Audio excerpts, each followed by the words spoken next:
Imagina que las paredes rojas del desierto se abren como un libro de piedra y cada capa revela ríos triásicos, bosques antiguos y las huellas silenciosas de arcosaurios y cinodontos caminando bajo lluvias monzónicas.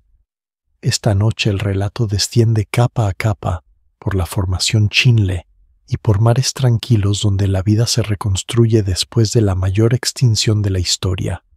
Si te gusta viajar así por el tiempo profundo, deja tu like, suscríbete al canal y activa la campanita para seguir explorando juntos nuevas eras del pasado remoto mientras el sueño llega poco a poco. En el silencio rojo de un desierto fosilizado, la formación Chinle se extiende como las páginas abiertas de un cuaderno antiguo. Cada franja de areniscas y lutitas teñidas en tonos rojos, púrpuras y verdosos pertenece al Triásico Superior, pocos millones de años después de la mayor extinción conocida en la historia de la Tierra. Ese momento importa porque en estas capas se observa cómo la vida se recompone con constancia sin estridencias, levantando ecosistemas nuevos sobre el recuerdo de un colapso casi total. A lo largo de este recorrido, la columna de Chinle muestra cómo la roca guarda señales de ríos, bosques, monzones y vertebrados que anuncian el futuro dominio de nuevos linajes. A primera vista, el paisaje actual de Chinle parece inmóvil con mesetas, barrancos y laderas suaves, recubiertas de bloques desprendidos, pero la superficie fragmentada oculta una historia escrita durante millones de años de sedimentación tranquila y episodios de cambio climático. En estas capas se reconocen antiguos cauces entrelazados, llanuras de inundación enrojecidas y suelos fósiles que conservan vetas de raíces pequeñas, grietas y nódulos discretos de carbonato que se forman cuando el agua del suelo asciende y se evapora una y otra vez. La columna se comporta como un archivo ordenado en el que cada nivel conserva restos diminutos de plantas, huesos, huellas y señales químicas que permiten seguir paso a paso la recuperación de ecosistemas tras la crisis del final del Pérmico. Vista en conjunto, la sucesión de colores y texturas sugiere variaciones suaves en el clima con intervalos más húmedos y otros más secos que se repiten como un pulso lento a escala geológica. En la base de algunos tramos afloran capas más oscuras y finamente laminadas que representan aguas relativamente tranquilas, quizá remansos o pequeños lagos en márgenes de río donde se depositan limos en láminas delgadas sin que corrientes fuertes los remuevan. Sobre ellas areniscas más gruesas muestran estructuras internas inclinadas y superficies onduladas que delatan la migración de barras de arena empujadas por canales activos. Entre ambos tipos de depósitos aparecen paleosuelos rojizos, moteados con estructuras difusas que reflejan periodos de exposición prolongada al aire, en los que la lluvia cae de manera intermitente y forma costras, grietas de retracción y manchas producidas por raíces. Cada transición entre estos materiales indica un cambio gradual en la organización de los ríos, en la intensidad de las crecidas y en la estación de lluvias, un patrón que recuerda a sistemas monzónicos donde se alternan estaciones cortas y muy húmedas con intervalos secos algo más largos. En este ambiente, la vida coloniza cauces, orillas y suelos elevados de forma escalonada, primero con plantas tolerantes a la sequía que estabilizan las orillas y después con comunidades más complejas que incluyen insectos pequeños, vertebrados y depredadores de mayor tamaño. Los restos de troncos silicificados dispersos en ciertas capas señalan la presencia de bosques ribereños que sufren episodios de inundación, caen, se acumulan y acaban enterrados lentamente bajo nuevos sedimentos. No muy lejos, en niveles finos de lutitas, aparecen fragmentos delicados de hojas, granos de polen y esporas que viajan desde zonas más elevadas y quedan atrapados en riachuelos y charcos, ofreciendo un resumen silencioso de la vegetación regional. Los huesos y dientes de vertebrados se concentran en lechos específicos, formados cuando las crecidas movilizan restos desde diferentes partes de la cuenca y los depositan en canales que pierden energía de forma progresiva. Esos lechos de huesos, a veces apenas unos centímetros de espesor, funcionan como líneas subrayadas dentro del libro de Chinle, marcando momentos en los que la hidrología y la fauna interactúan de manera especialmente eficiente para dejar un registro concentrado. Algunos niveles conservan también huellas impresas en antiguos barros de planicie de inundación, que se secan lentamente y se agrietan para después quedar protegidos bajo nuevas capas de limo y arena fina. En conjunto, estos indicios permiten reconstruir un paisaje triásico, donde los ríos serpentean por una llanura amplia, con márgenes que se desplazan con calma mientras el clima oscila entre fases secas y temporadas de lluvia generosa. La propia geometría de la columna, con ciclos repetidos de canales llanuras y suelos fósiles, sugiere pulsos de humedad que se intensifican y luego se atenúan, quizá vinculados a cambios en la posición del supercontinente y en la circulación atmosférica global. A medida que la narración avanza, cada detalle de esta columna se relaciona con la aparición de arcosaurios más diversos, con la persistencia de cinodontos, de aspecto discreto, y con el modo en que los bosques se reorganizan bajo regímenes climáticos cambiantes. Así el libro rojo de Chinle se convierte en un punto de anclaje al que es posible regresar una y otra vez para observar cómo capas de roca aparentemente inertes guardan la memoria suave y sostenida de la recuperación de la vida después de una de las mayores pruebas que el planeta ha atravesado. Sobre la superficie del planeta se extiende un solo supercontinente Pangea que une casi todas las masas de tierra en una forma amplia y algo triangular.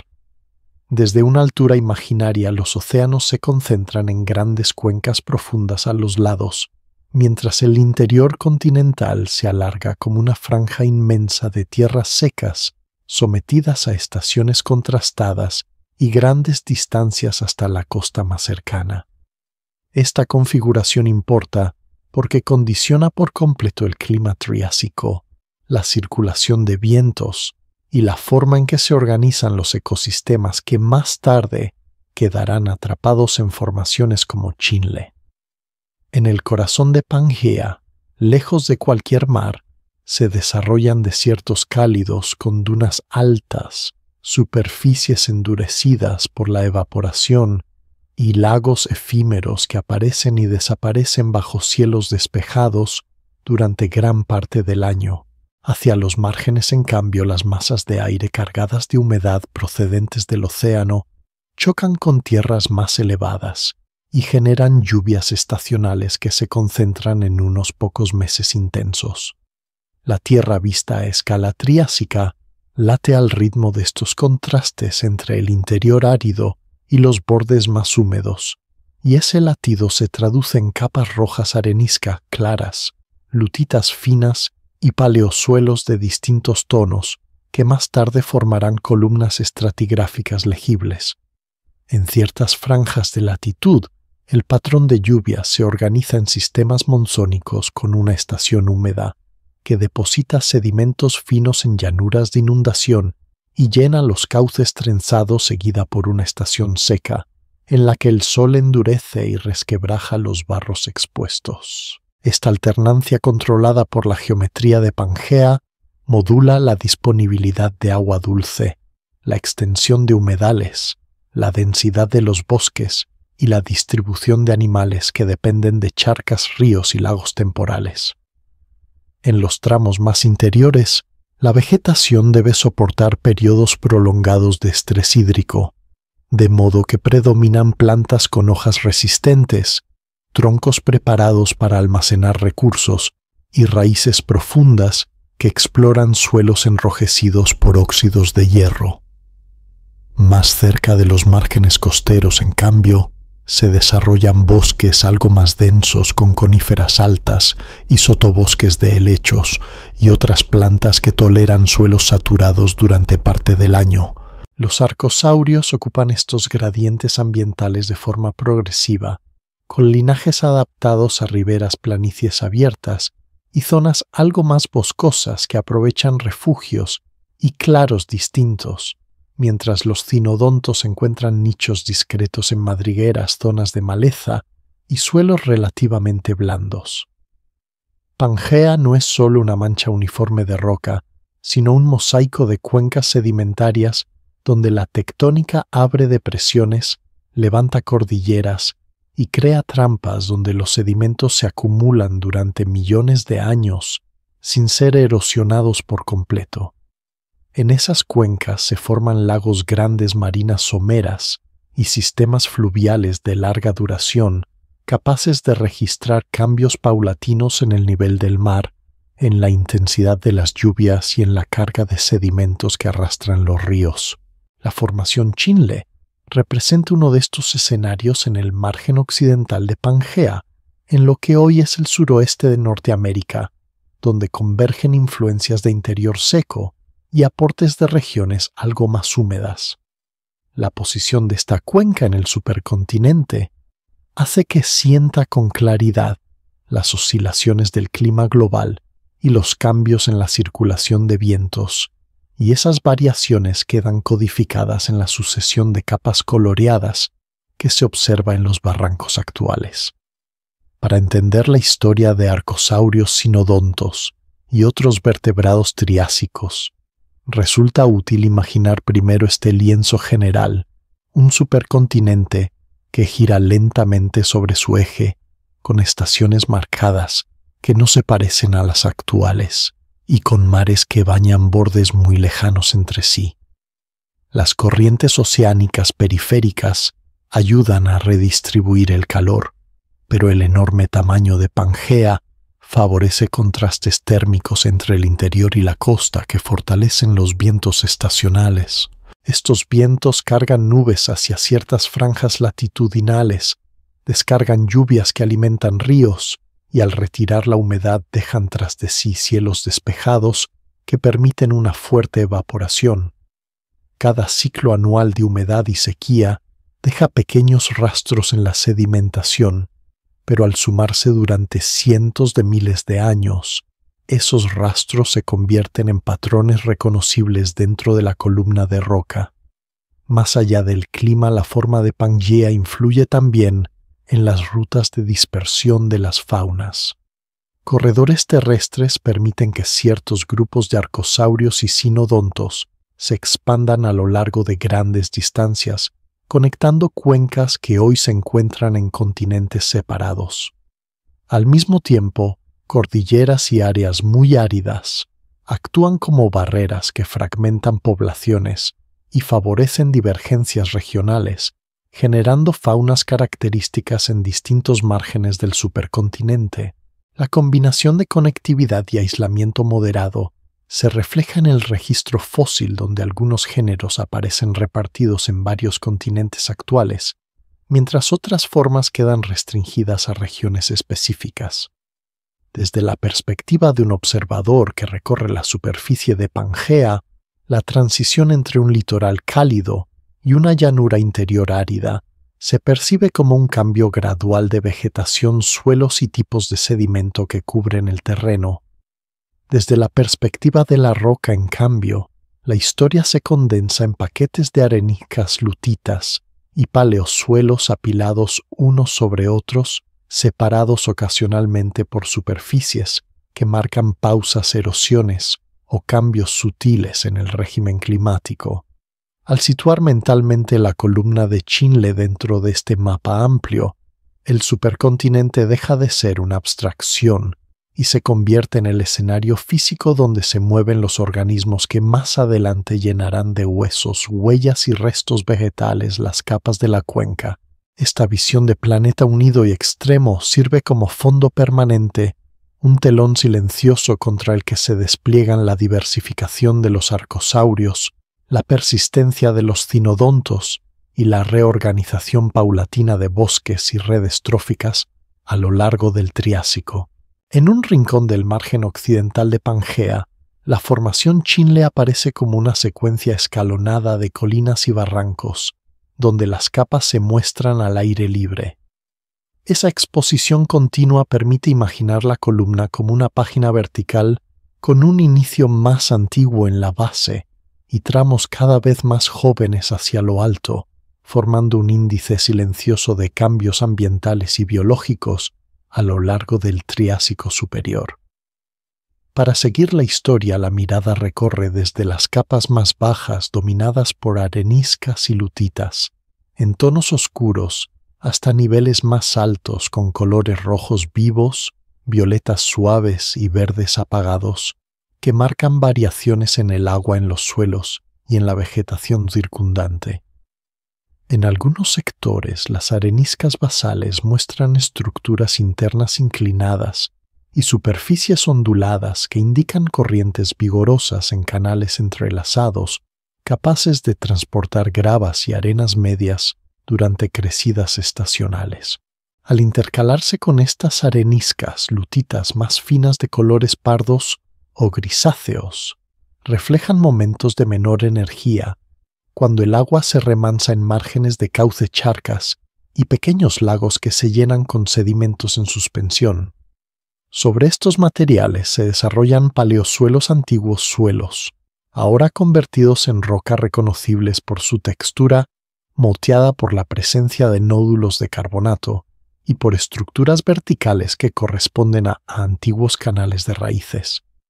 Este conjunto de canales, llanuras de inundación y suelos fósiles se repite en la columna con ligeras variaciones, como una melodía que vuelve con notas distintas, y cada repetición indica un ciclo climático completo en el que las lluvias, las crecidas y los periodos secos dejan su huella. Más arriba en la sucesión aparecen niveles en los que las lutitas están teñidas de tonos púrpura y verdosos, a veces asociados con depósitos de lagos de mayor estabilidad, donde las aguas permanecen tranquilas durante más tiempo y permiten la acumulación de láminas finas casi paralelas. En estas capas lacustres se encuentran con frecuencia fragmentos delicados de peces, restos de invertebrados y impresiones de hojas que se depositan sin ser arrastradas por corrientes potentes, lo que sugiere escenas de aguas quietas rodeadas por vegetación de ribera. Entre las láminas también pueden aparecer pequeñas grietas de desecación y marcas de gotas de lluvia, señales de que la superficie del barro alterna entre momentos de inundación y episodios de secado bajo un sol constante.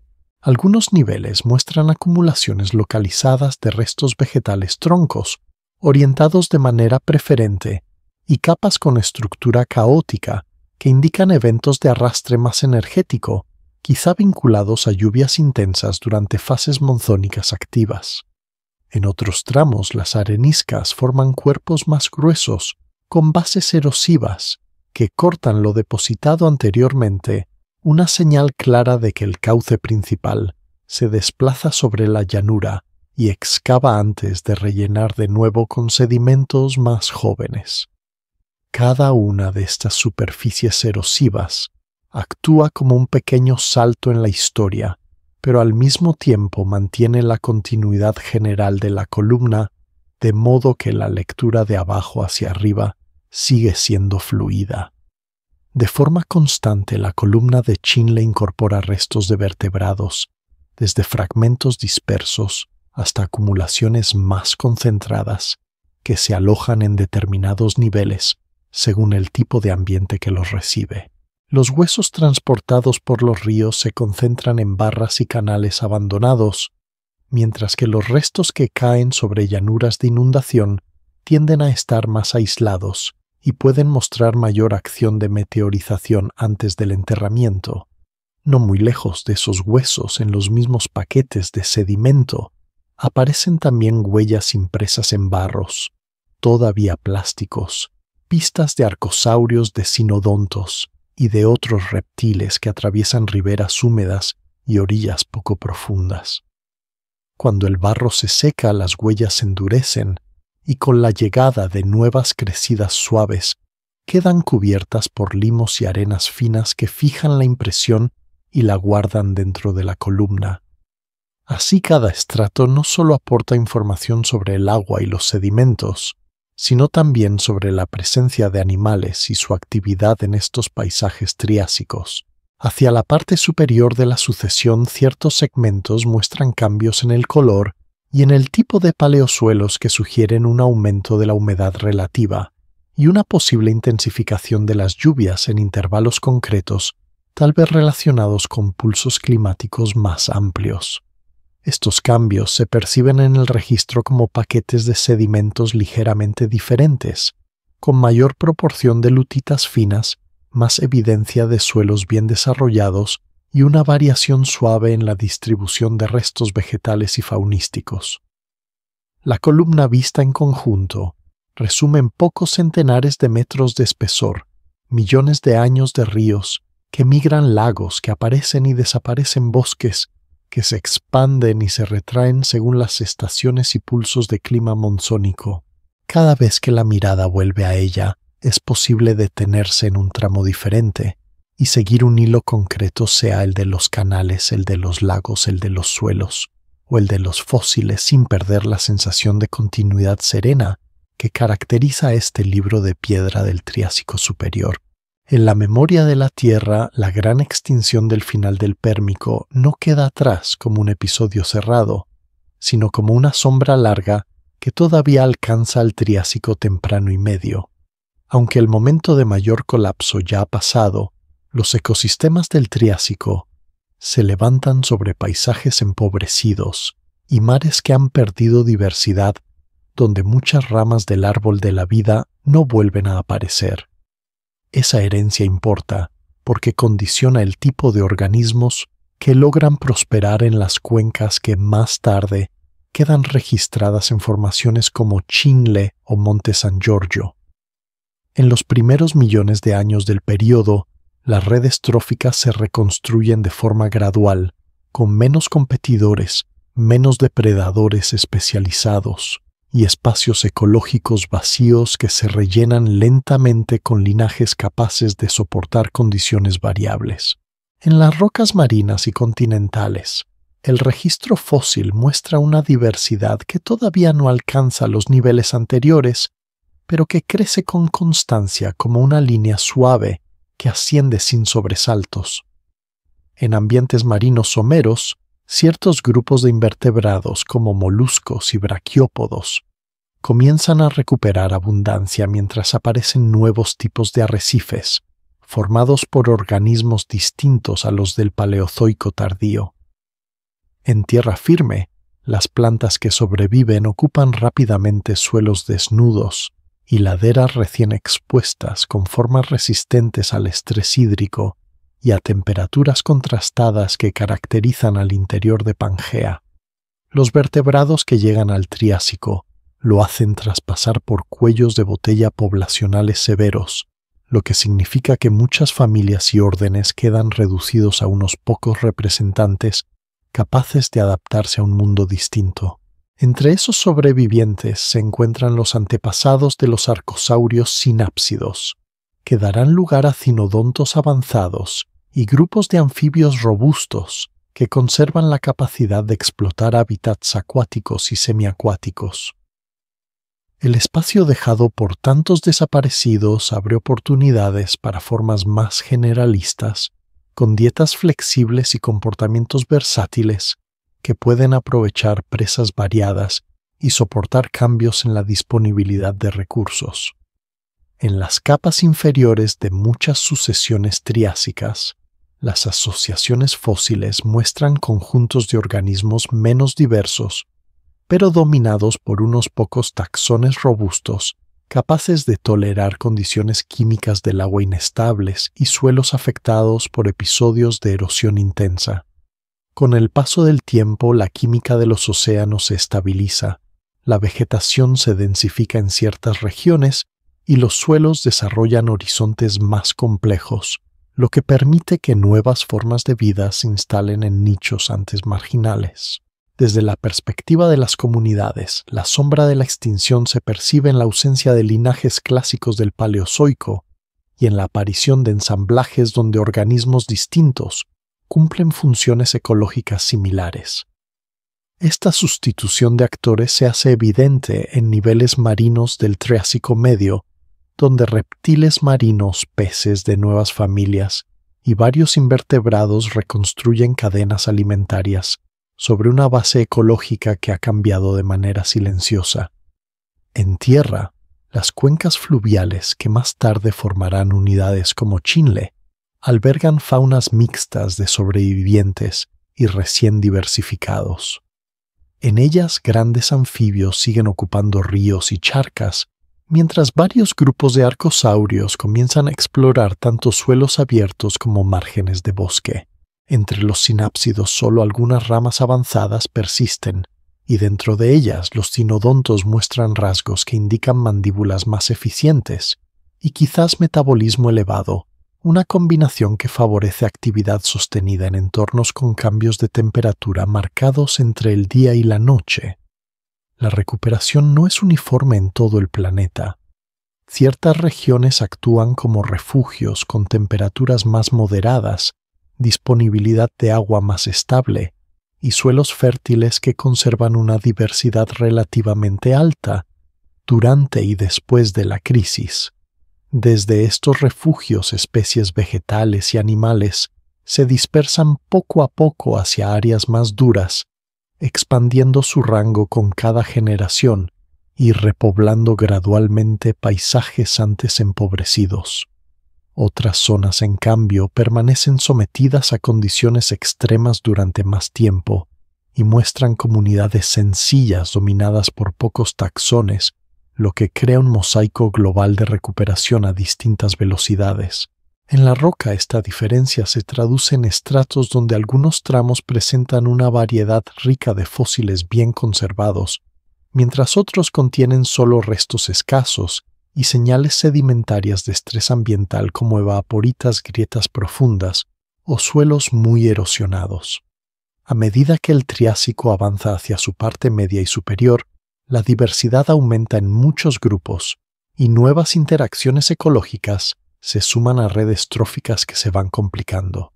Arcosaurios tempranos, cinodontos, reptiles marinos y numerosas plantas con semillas comparten el escenario en un mundo que todavía lleva, sin embargo, la huella de lo sucedido en el límite pérmico-triásico. La sombra de la extinción se nota en el tipo de innovaciones que prosperan. Muchas de ellas permiten soportar fluctuaciones climáticas, aprovechar recursos dispersos y colonizar hábitats antes marginales. En las escenas que siguen esa herencia queda como fondo cuando aparecen los primeros dinosaurios reconocibles, cuando los arcosaurios se diversifican en múltiples formas y cuando los cinodontos adquieren rasgos aún más cercanos al plan corporal de los mamíferos sobre un planeta que poco a poco aprende a respirar de nuevo. En las riberas antiguas, que luego formarán la formación Chinle, los canales de río se abren paso entre barras de arena y bancos de barro endurecido. En esos márgenes húmedos, los primeros arcosaurios empiezan a dejar una presencia reconocible, aunque todavía forman parte de una fauna mixta, donde conviven con anfibios grandes cinodontos discretos y otros reptiles tempranos. El paisaje tiene un aire de mosaico tranquilo, tramos de bosque poco denso, claros abiertos, orillas encharcadas tras las lluvias y llanuras de inundación que pasan gran parte del año bajo un cielo uniforme. Cuando las aguas bajan, la arena húmeda queda expuesta y las huellas de los arcosaurios cruzan la superficie reciente como líneas suaves que se entrecruzan y se desvanecen río abajo. Muchas de estas huellas pertenecen a arcosaurios de cuerpo relativamente esbelto, con extremidades situadas más cerca de la vertical que las de algunos reptiles más antiguos. Esa postura les permite desplazarse con paso más eficiente, levantar el cuerpo sobre el suelo caliente y recorrer distancias mayores entre charcas, cauces y claros del bosque. La diferencia no se percibe como una revolución súbita, sino como un ajuste lento que mejora el movimiento sobre terrenos irregulares y laderas arcillosas, donde el barro puede ceder bajo el peso de un animal pesado. En la roca las pistas se conservan como impresiones tridáctilas bien marcadas, con dedos que se alargan hacia adelante y talones menos profundos, señales de un apoyo firme y de un paso que reparte mejor las fuerzas. Algunas superficies fosilizadas muestran verdaderas sendas con series de huellas paralelas que atraviesan antiguas barras de arena ahora convertidas en estratos rojizos. En esas sendas se distingue la longitud de zancada, la anchura del rastro y la orientación de los pies datos que indican animales que caminan con el cuerpo alineado no abierto hacia los lados. De este modo, los arcosaurios ocupan los caminos naturales de las riberas triásicas, cruzando de un brazo de río a otro, bordeando charcas someras y adentrándose en zonas de vegetación más densa cuando buscan refugio o presas. Los huesos de estos arcosaurios aparecen a menudo en depósitos formados por crecidas que arrastran restos desde varios puntos de la cuenca. Entre fragmentos de troncos y cantos rodados se encuentran vértebras, costillas y extremidades que una vez estudiadas revelan características de este grupo: cintura pélvica robusta, cinturones escapulares preparados para sostener miembros más erguidos y cráneos que combinan fuerza con ligereza. Algunos ejemplares muestran adaptaciones asociadas a estilos de vida más activos, como inserciones musculares marcadas en las extremidades y proporciones corporales que favorecen la carrera sobre terreno firme. Otros representan formas más cercanas a futuras líneas, que conducirán a cocodrilos con cráneos más anchos y miembros que permiten un desplazamiento tanto en tierra como en aguas poco profundas. La diversidad interna del grupo comienza a insinuarse en estas capas, aunque todavía no domina los ecosistemas. En las mismas llanuras viven sinodontos de tamaño pequeño y medio, con cuerpos bajos y cráneos que presentan mandíbulas complejas, capaces de procesar alimentos con eficiencia. Estos animales ocupan nichos más discretos en madrigueras o refugios de vegetación, mientras que los arcosaurios exploran espacios abiertos y márgenes de cauce, donde la vista se extiende a mayor distancia. Entre ambos linajes se reparte la explotación del paisaje con horarios, recursos y microhábitats distintos que reducen la competencia directa. La escena cotidiana podría incluir un grupo de arcosaurios caminando en fila entre árboles dispersos, dejando huellas hondas en el barro húmedo, mientras pequeños cinodontos se mueven cerca del suelo, ocultos entre raíces y hojas secas. El clima monzónico del Triásico superior marca el ritmo de estos movimientos. Durante la estación húmeda, las riberas se expanden, los canales rebosan y el agua anega las llanuras, de modo que muchos arcosaurios se desplazan hacia suelos algo más altos en busca de terreno firme. Sus huellas se concentran entonces en pequeños corredores entre charcas, donde el barro se mantiene blando el tiempo suficiente para conservar impresiones profundas. Cuando llega la estación seca, los cauces se encajan, el agua retrocede hacia canales centrales y dejan al descubierto amplias superficies de arena endurecida y suelos agrietados. En esos periodos las pisadas se vuelven más escasas pero también más nítidas, ya que el barro se seca con rapidez y las huellas se fijan antes de sufrir deformaciones. La relación entre arcosaurios y agua se vuelve evidente al observar la distribución de huellas y huesos a lo largo de la columna de Chinle. Los niveles ricos en canales activos y barras de arena tienden a contener más restos movilizados por crecidas, mientras que los paleosuelos y las lutitas de planicie de inundación albergan huellas bien conservadas y huesos más articulados enterrados con menor energía. Esta combinación permite imaginar no solo dónde mueren los animales, sino también por dónde se mueven, dónde forrajean y en qué superficies reposan. El registro deja ver que los arcosaurios no se limitan a un solo ambiente, sino que se integran en un rango amplio de situaciones, desde orillas profundas hasta terrazas algo más elevadas. Con el paso del tiempo, la presencia de estos vertebrados se vuelve más frecuente en las capas superiores de la formación Chinle, lo que sugiere un aumento en su abundancia o en la facilidad con que sus restos entran en el registro. Aún así siguen compartiendo espacio con otros grupos, y su historia en este intervalo no es aún la de una dominancia absoluta. Es más bien la de una expansión tranquila en la que rasgos anatómicos que favorecen la eficiencia en el movimiento y la versatilidad ecológica se prueban y se consolidan a lo largo de muchas generaciones. En las secciones siguientes, esos mismos paisajes fluviales mostrarán cómo linajes de arcosaurios se diversifican en formas más especializadas, mientras los sinodontos evolucionan en paralelo, todos ellos anotando su presencia en la arena húmeda de ríos triásicos que siguen cambiando con el pulso lento del clima. En las mismas cuencas donde los arcosaurios dejan huellas en las orillas húmedas, otros animales más pequeños y discretos sostienen una parte silenciosa de la historia del Triásico. Entre los sedimentos de la formación Chinle y de muchas unidades de edad similar, aparecen cráneos compactos, mandíbulas complejas y dientes diferenciados que pertenecen a sinodontos, un grupo de sinápsidos cercanos a los mamíferos. Estos vertebrados no dominan el paisaje con grandes tamaños, pero su anatomía revela rasgos que anuncian características de linajes posteriores, desde modos de masticación más precisos hasta posibles ritmos de actividad prolongados. En los bloques de lutita y arenisca fina, un cráneo de cinodonto parece modesto con apenas unos centímetros de longitud, pero su arquitectura interna indica una reorganización profunda de la mandíbula y de la musculatura asociada.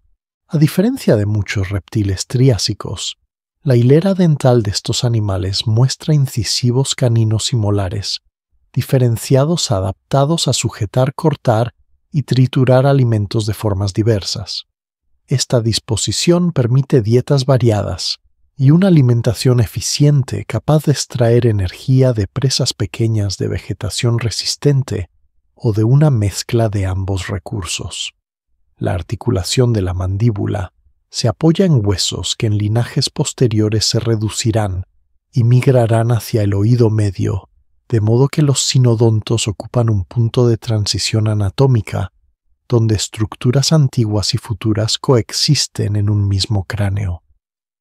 El paladar secundario, una estructura ósea que separa la cavidad nasal de la boca, se desarrolla hasta permitir que el aire circule mientras la mandíbula mastica. Esa separación facilita respiraciones continuas durante la alimentación y se asocia con la capacidad de mantener actividad estable por periodos más largos. En el contexto de un Triásico con interiores calurosos, noches frescas y estaciones marcadas, esta combinación de mandíbulas eficientes y respiración sostenida confiere ventajas discretas pero constantes. Es posible que muchos sinodontos sean más activos en horas crepusculares y nocturnas. En esos momentos, la superficie del paisaje se vuelve un escenario casi exclusivo para sus desplazamientos. Los sinodontos no aparecen solos en la roca, sino acompañados de elementos del esqueleto postcraneal que sugieren cuerpos bajos, extremidades más verticales que las de sinápsidos más antiguos y posiblemente pelajes finos, que no se conservan de manera directa. Las proporciones de las extremidades y la forma de las superficies articulares indican animales capaces de moverse con agilidad cerca del suelo, escabulléndose entre raíces, troncos caídos y grietas en paleosuelos. Algunos huesos asociados con cavidades excavadas preservadas en la roca apuntan a comportamientos de madriguera, donde galerías simples ofrecen refugio frente a cambios de temperatura y depredadores de mayor tamaño. En un paisaje de ríos trenzados y llanuras de inundación, estas madrigueras se sitúan en pequeños promontorios o en suelos compactados que resisten mejor las crecidas. Cada vez que las aguas suben y la llanura se anega, las galerías más profundas permanecen secas, mientras los habitantes esperan condiciones más estables. Cuando cae la noche sobre las llanuras triásicas, las temperaturas descienden y las superficies de barro y arena liberan lentamente el calor acumulado durante el día. En ese ambiente más fresco, los cinodontos se desplazan en silencio husmeando entre restos vegetales, insectos y pequeños vertebrados, dejando huellas diminutas que rara vez se conservan frente a las pisadas profundas de los arcosaurios. De vez en cuando algún ejemplar muere cerca de una charca que más tarde se rellena con sedimentos finos y su esqueleto queda enterrado con mínima perturbación. Esos casos afortunados proporcionan cráneos casi completos, mandíbulas articuladas y vértebras en posición, piezas clave para reconstruir la anatomía de estos animales. En las capas de chinle y de otras formaciones triásicas, la frecuencia de restos de cinodontos no es tan alta como la de ciertos reptiles, pero su presencia constante a lo largo de amplios intervalos temporales indica una estabilidad ecológica notable. Mientras otros grupos aparecen y desaparecen con mayor rapidez, los cinodontos mantienen una diversidad moderada, ocupan nichos de pequeños depredadores omnívoros y consumidores de alimentos duros que requieren masticación prolongada. Su resistencia a cambios ambientales y su capacidad para aprovechar recursos dispersos los convierten en elementos discretos pero duraderos de las comunidades terrestres. En bosques ribereños, en matorrales abrasados por el sol y en márgenes del lago, estos vertebrados ayudan a controlar poblaciones de invertebrados y pequeños vertebrados, al tiempo que sirven como presas para arcosaurios de mayor tamaño. La relación entre cinodontos y arcosaurios no es solo competencia, sino también entrelazado de roles en redes tróficas que se vuelven más complejas con cada millón de años. Sumados, estos rasgos señalan un linaje preparado para experimentar con formas de vida que tiempo después llevará al origen de los mamíferos. Mientras tanto, en el Triásico de Chinle, los cinodontos continúan moviéndose entre raíces fosilizadas y barros endurecidos discretos, en comparación con los grandes arcosaurios, pero dejando en cada cráneo y en cada mandíbula una señal clara de la dirección que tomará la evolución de muchos vertebrados terrestres. En el paisaje del Triásico superior, los ríos que atraviesan la región de Chinle no forman un único cauce estable, sino una red de canales trenzados, que se separan y se reúnen una y otra vez sobre una llanura amplia. Desde cierta distancia, ese entramado parece una cinta de agua que se divide en brazos brillantes bajo el sol, dejando entre medias islas de arena y grava que cambian lentamente de forma. Este tipo de sistema fluvial se adapta bien a un clima con pulsos de lluvia concentrados, donde las crecidas aportan grandes cargas de sedimento y las estaciones secas permiten que la corriente pierda fuerza, abandone ciertos canales y abra otros nuevos. En los estratos actuales, cada antiguo brazo de río se reconoce como un cuerpo de arenisca con bases erosivas suaves, estructuras internas inclinadas y superficies onduladas que se superponen unas a otras. Entre estos cuerpos de arena se intercalan paquetes de lutitas y limos rojizos que representan llanuras de inundación, zonas en las que el agua se desborda y se extiende en láminas delgadas, depositando sedimento fino sobre suelos previamente expuestos. El resultado es una alternancia de capas que registran momentos de corriente concentrada y episodios más tranquilos en los que el agua se dispersa por la llanura. Sobre estas llanuras de inundación, la vegetación triásica encuentra su lugar. Coníferas de tronco recto, helechos arborescentes y matorrales resistentes a la sequía ocupan los suelos que permanecen libres de agua la mayor parte del año. Sus raíces penetran en profundidades variables, estabilizan sedimentos y crean microambientes sombreados donde se acumula materia orgánica. Cuando se observa un paleosuelo en la columna de Chinle, con sus colores moteados nódulos de carbonato y huellas de raíces, se está viendo el resultado de muchos ciclos de inundación ligera y secado prolongado sobre una misma superficie. En cada crecida, el agua cubre parcialmente la vegetación más baja, deposita una fina película de limo y al retirarse deja tras de sí charcos aislados, donde los pequeños vertebrados pueden beber durante un tiempo limitado. La fauna responde a este entorno fragmentado con patrones de movimiento que siguen los cambios del agua. Los arcosaurios de tamaño medio se desplazan a lo largo de los canales principales utilizando barras de arena elevadas, como corredores seguros cuando los niveles suben y bajan. En las estaciones secas caminan por los antiguos brazos abandonados, ahora convertidos en superficies de arena compactada y limos agrietados. Los sinodontos y otros vertebrados pequeños prefieren las áreas de llanura con vegetación más densa, donde la combinación de suelos relativamente estables y refugios vegetales ofrece protección y acceso al alimento.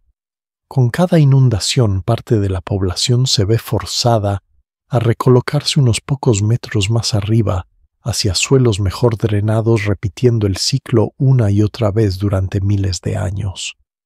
En el registro sedimentario, los efectos de estas dinámicas se acumulan. Algunos niveles muestran acumulaciones de troncos arrastrados y depositados en posiciones alineadas, indicando que la corriente ha barrido fragmentos de bosque ribereño y los ha concentrado en determinados recodos. Otros niveles conservan costras de barro fisurado con grietas llenas de nuevos sedimentos que ocupan el espacio abierto cuando el suelo se reseca. Sobre esas costras se marcan a veces huellas de vertebrados que cruzan la superficie endurecida poco antes de la siguiente crecida. Cada huella, cada tronco y cada raíz fósil se convierte en una nota más dentro del ritmo que marca el sistema de ríos trenzados. A escala más amplia, la llanura de inundación actúa como una zona de amortiguación entre los canales activos y los suelos más alejados, donde los depósitos se acumulan de manera más lenta. En periodos en los que las lluvias monzónicas se intensifican, los canales se ensanchan, la llanura se inunda con mayor frecuencia y el espesor de los depósitos finos aumenta. Esto se observa en paquetes de lutitas más gruesos con menos evidencias de suelos desarrollados entre ellos. En intervalos más secos, los paleosuelos son más potentes, muestran horizontes bien diferenciados y contienen estructuras asociadas a raíces y bioturbación que señalan periodos de estabilidad más prolongada.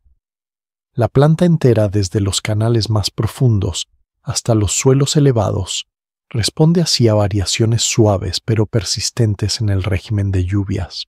Para los organismos que viven en este escenario, la llanura de inundación ofrece tanto riesgos como ventajas. El riesgo reside en la posibilidad de que una crecida repentina arrastre individuos y destruya madrigueras o nidos situados en zonas demasiado bajas. La ventaja se encuentra en la abundancia de recursos que traen las aguas nutrientes nuevos sedimentos frescos, donde arraigan semillas charcas temporales que concentran presas y refugios acuáticos. A lo largo del Triásico superior, la fauna y la flora aprenden a través de la selección natural a sincronizar sus ciclos de crecimiento-reproducción y movimiento con los ritmos impuestos por los ríos trenzados. En la actualidad, al recorrer con la mirada la columna de Chinle, se aprecia este sistema como una secuencia repetitiva, pero nunca idéntica de canales, llanuras y suelos fósiles. Cada repetición encierra pequeñas diferencias en grosor, color y contenido fósil que revelan variaciones en la intensidad de las lluvias, en la carga de sedimentos y en la composición de las comunidades.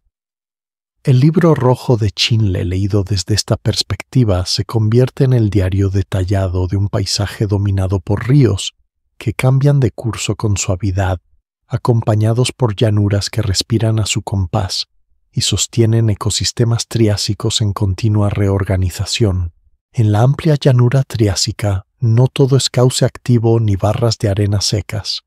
Entre los brazos de los ríos trenzados en depresiones suaves del terreno, se forman lagos efímeros y charcas que aparecen y desaparecen al compás de las estaciones.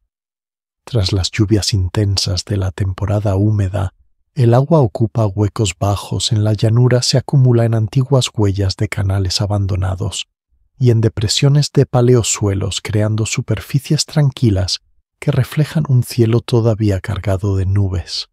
Estos cuerpos de agua duran semanas o meses, a veces algo más, hasta que el sol del interior de Pangea y los vientos secos aceleran la evaporación.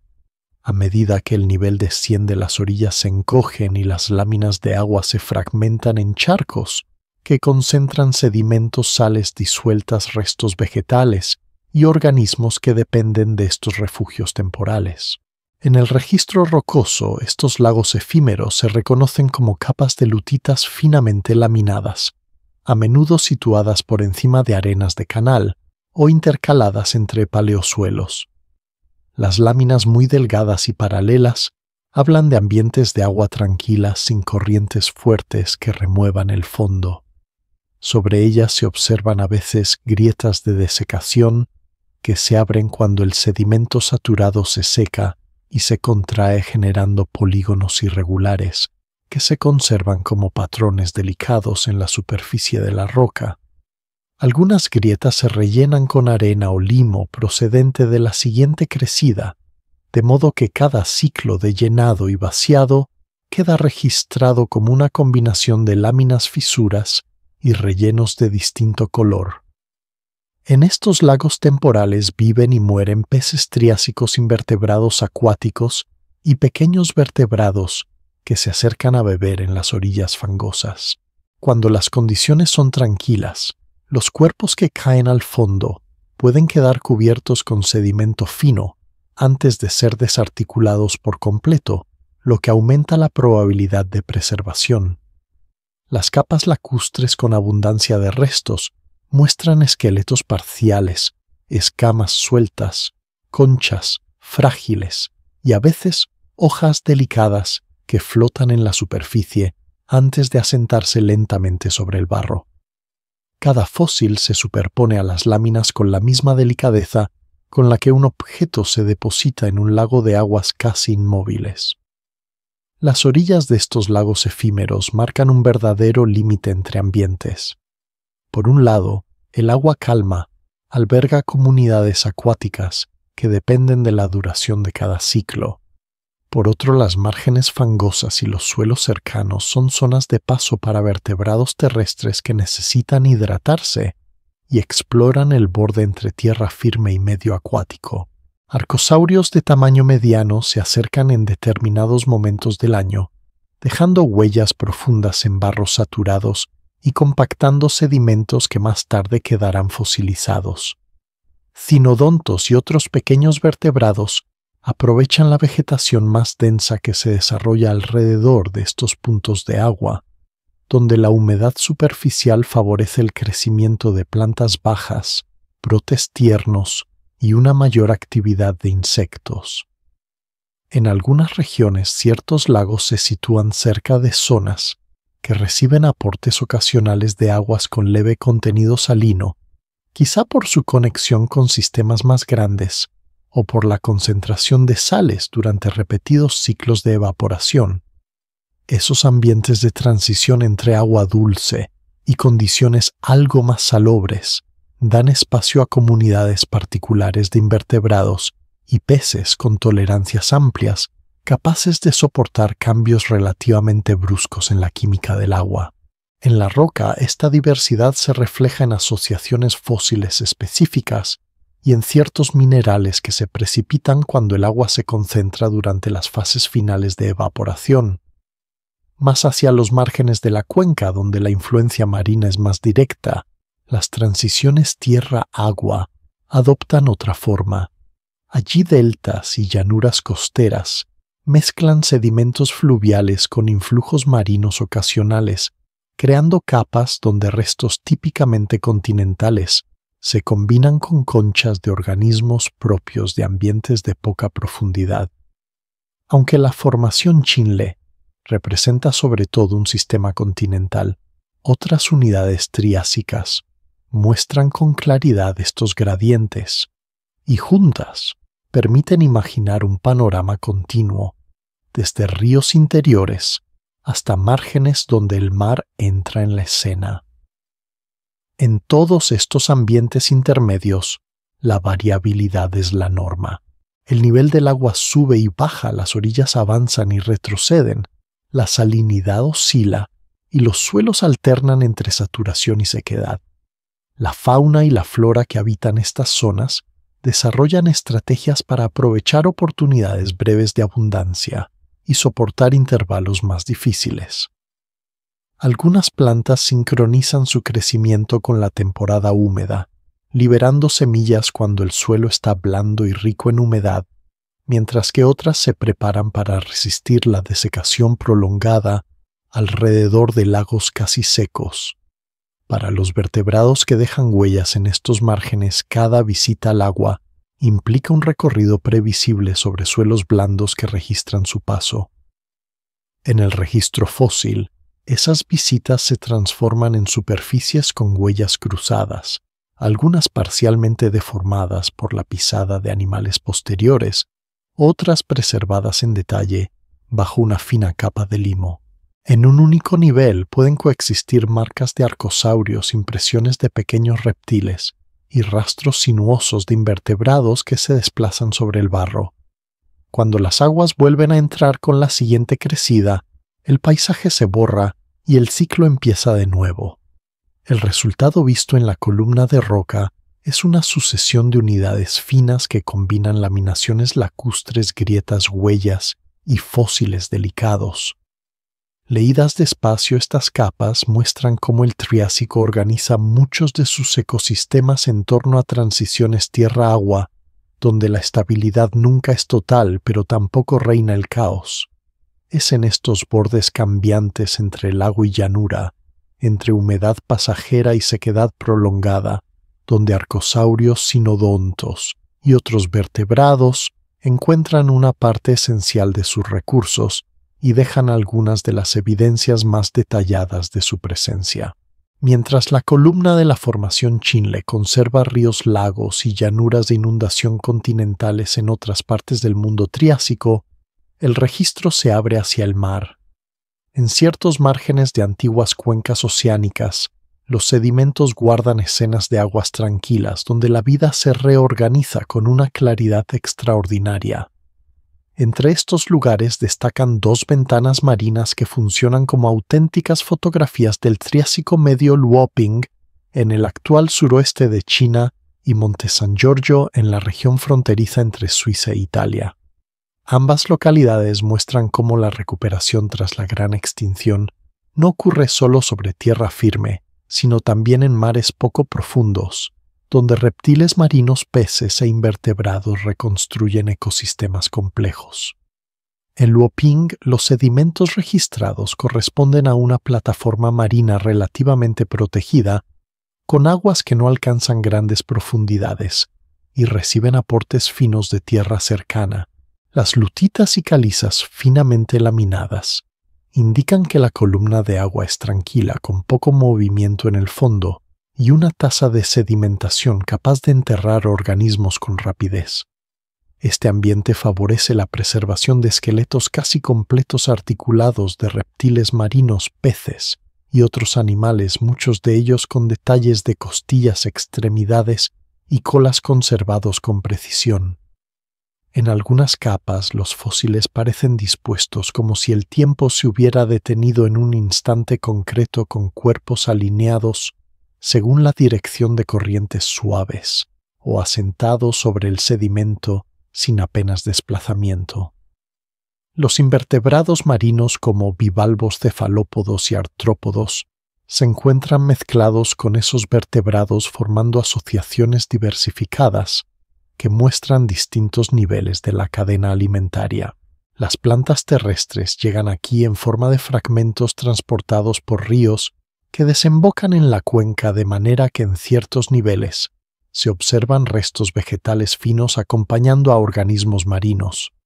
Esta mezcla discreta recuerda que aunque Luoping es un ecosistema marino, permanece conectado con una franja continental donde ríos y llanuras de inundación semejantes a las de Chinle aportan agua, sedimentos y materia orgánica.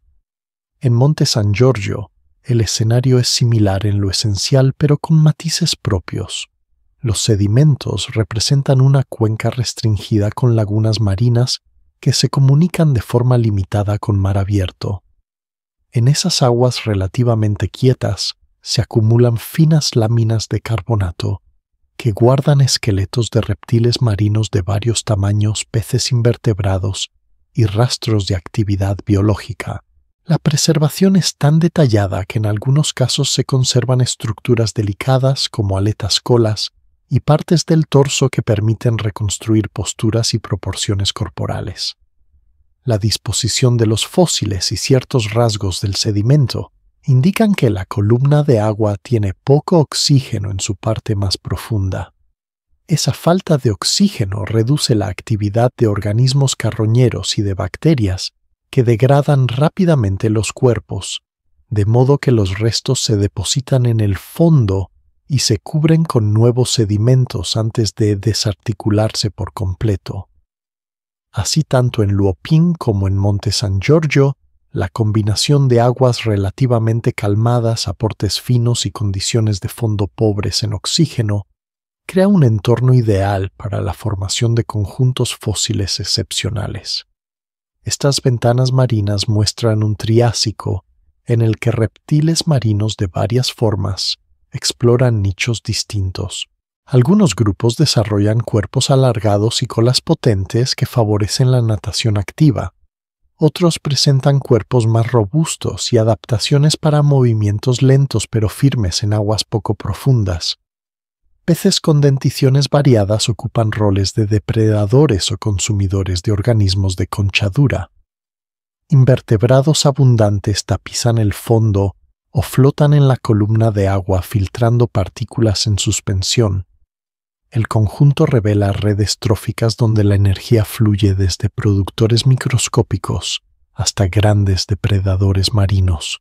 Esta estructura se mantiene en equilibrio con el aporte de nutrientes procedentes de tierra, regulado por lluvias escorrentía y descargas de ríos, igual que ocurre en sistemas costeros actuales. Al comparar estas escenas marinas con el registro continental de Chinle, se observa que la recuperación biótica después de la extinción se despliega en paralelo en dos grandes ámbitos. En tierra, arcosaurios, cinodontos y plantas reconstruyen bosques y llanuras de inundación. En el mar, reptiles marinos, peces y una amplia variedad de invertebrados reocupan plataformas y lagunas.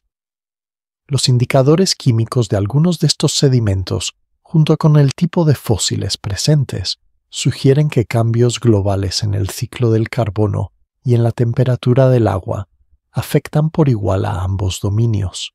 Sin embargo, la respuesta no es idéntica. Los ecosistemas marinos de Luoping y Monte San Giorgio parecen alcanzar altos niveles de organización relativamente pronto en el Triásico medio, con comunidades densas y diversas. En ciertos registros continentales, la complejidad de las redes tróficas crece más despacio. Esta diferencia se percibe en la forma en que se distribuyen los fósiles en los afloramientos marinos. Los conjuntos densos y articulados son frecuentes, mientras que en muchos contextos continentales los restos aparecen más dispersos y fragmentados. Aún así, el motivo de anclaje sigue siendo común. Tanto en la columna de Chinle como en estas Lagerstätten marinas, las capas actúan como páginas de un mismo libro global que narra la recuperación tras una crisis extrema. La roca registra cambios en la profundidad del agua, en la química marina, en la intensidad de la sedimentación y en la diversidad biológica, y lo hace con un nivel de detalle que permite seguir la historia con calma. A medida que el relato avance, los mismos pulsos climáticos que influyen en ríos monzónicos y bosques continentales también dejarán su marca en los mares, sincronizando con ligeros desfases los destinos de reptiles marinos y vertebrados terrestres sobre un planeta que todavía se estabiliza. Sobre el supercontinente Pangea, el clima del Triásico superior no se reparte de forma uniforme, sino en grandes bandas donde las estaciones húmedas y secas se alternan con un ritmo reconocible. En regiones como la cuenca que alberga la formación Chinle, ese ritmo adopta la forma de un régimen monzónico, con periodos de lluvias concentradas, seguidos por intervalos más largos de sequedad relativa. Cada año, las temperaturas elevadas del interior continental calientan la superficie y el aire, favoreciendo el ascenso de masas de aire húmedas, procedentes de zonas costeras y mares cercanos. Cuando estas masas llegan a determinadas latitudes y encuentran las condiciones adecuadas, descargan lluvias intensas que llenan ríos, lagos efímeros y llanuras de inundación.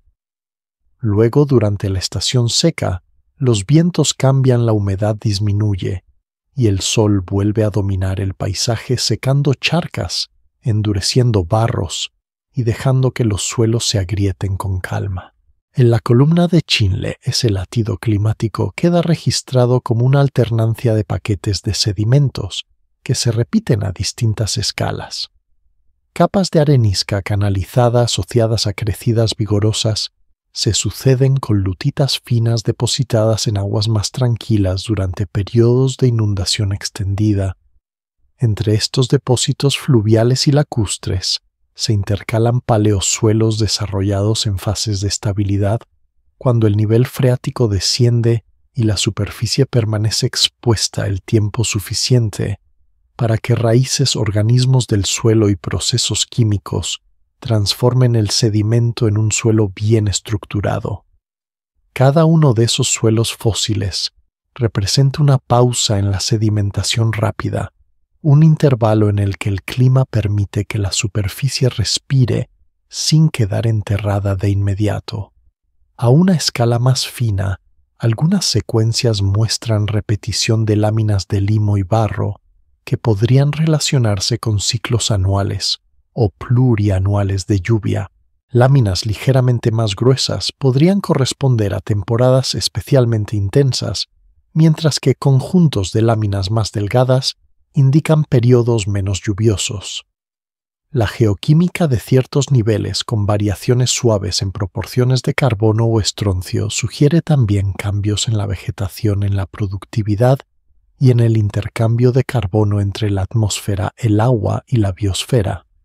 Aunque estos detalles se observan en el laboratorio, el efecto global puede imaginarse como una sucesión de años húmedos y secos que se encadenan a lo largo de millones de años. La vegetación triásica se ajusta a estos ritmos.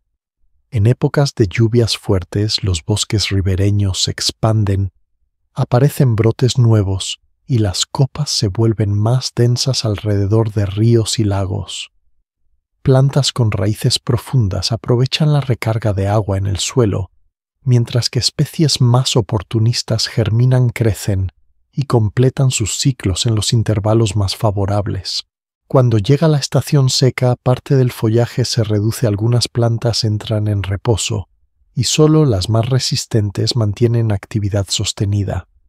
Estas oscilaciones en la densidad vegetal se registran en la roca como cambios en la abundancia de restos de madera, hojas, polen y esporas atrapados en diferentes niveles. En niveles asociados a episodios más húmedos, los sedimentos contienen mayores cantidades de materia orgánica dispersa, mientras que en unidades ligadas a fases más secas, abundan estructuras relacionadas con erosión y redeposición de suelos. Arcosaurios y sinodontos también responden a este compás monzónico.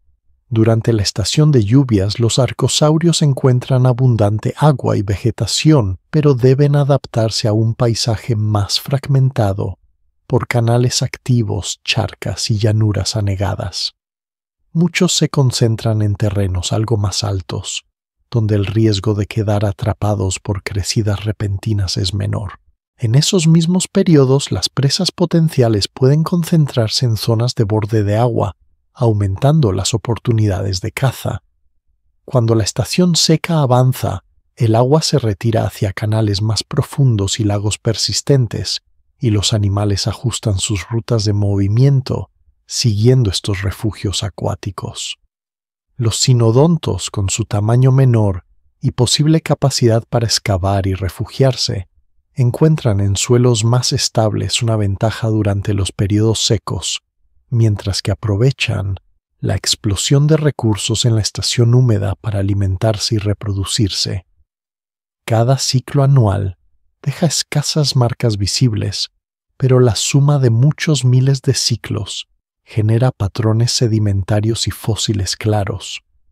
En los paleosuelos se observan estructuras que indican fluctuaciones del nivel de saturación, como nódulos de carbonato formados por la acumulación de minerales durante periodos de evaporación prolongada. En algunas capas se documentan secuencias ordenadas de grietas de desecación, cubiertas por nuevas láminas de sedimento, lo que sugiere que el suelo se seca y se humedece repetidamente.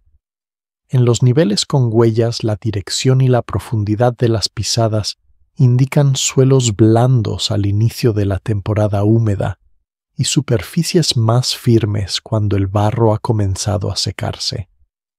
A escalas temporales mayores, los propios monzones pueden experimentar variaciones de intensidad, quizás relacionadas con cambios en la posición del supercontinente, en la energía recibida del Sol o en la configuración de mares que rodean Pangea. Algunos segmentos de la columna de Chinle, más ricos en depósitos finos y suelos bien desarrollados, podrían reflejar fases en las que las estaciones húmedas son más marcadas y prolongadas. Otros tramos dominados por arenas canalizadas gruesas y suelos menos potentes apuntan a intervalos de mayor aridez relativa, con crecidas más episódicas y periodos largos de estabilidad superficial. La roca no describe estos cambios con palabras, pero los ordena en paquetes que se repiten como estrofas en una melodía lenta. Leído con calma, ese patrón muestra un Triásico en el que el clima monzónico actúa como director de orquesta, marcando la entrada y retirada de bosques, ríos, lagos, arcosaurios y cinodontos. Sobre el telón de Pangea, las lluvias de temporada y las sequías intermedias van modelando suelos, tallando canales y condicionando la vida de los ecosistemas. En las secciones siguientes, esos ritmos se entrelazarán con episodios más intensos, como pulsos de lluvia extraordinaria y cambios globales en el clima, pero la base seguirá siendo este pulso regular que convierte a la cuenca de Chinle en un registro silencioso de estaciones repetidas a lo largo de millones de años. En los márgenes de los ríos triásicos, allí donde la llanura de inundación se eleva apenas unos metros por encima de los cauces activos, los bosques se organizan en mosaicos tranquilos. Sobre paleosuelos rojizos y moteados con nódulos de carbonato y huellas de raíces antiguas, se levantan coníferas de tronco recto, acompañadas por helechos arborescentes, cicadófitas y matorrales de menor altura que ocupan los claros. El dosel no es completamente cerrado. Deja pasar franjas de luz que dibujan parches claroscuros sobre el suelo, donde se acumulan hojas secas, ramas finas y restos de troncos caídos. En esta estructura vegetal se sostiene una parte importante de las redes tróficas terrestres del Triásico superior. Las copas de las coníferas captan la luz y transforman la energía solar en madera resina y hojas de textura resistente. Más cerca del suelo, helechos y plantas de porte bajo producen frondes suaves y tejidos más tiernos que se renuevan con rapidez. Cuando las ramas se rompen o las hojas caen, forman un tapiz orgánico que alimenta hongos, microorganismos y pequeños invertebrados. En cada fragmento de bosque, los niveles del suelo se vuelven más ricos en materia orgánica que las zonas desnudas de la llanura, y esta diferencia se refleja en la presencia de bioturbación, y en la estructura de los paleosuelos que quedan atrapados en la columna de Chinle.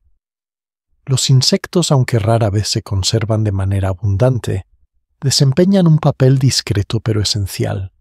Se alimentan de hojas madera muerta y polen y a su vez sirven como fuente de alimento para pequeños vertebrados que se mueven cerca del suelo.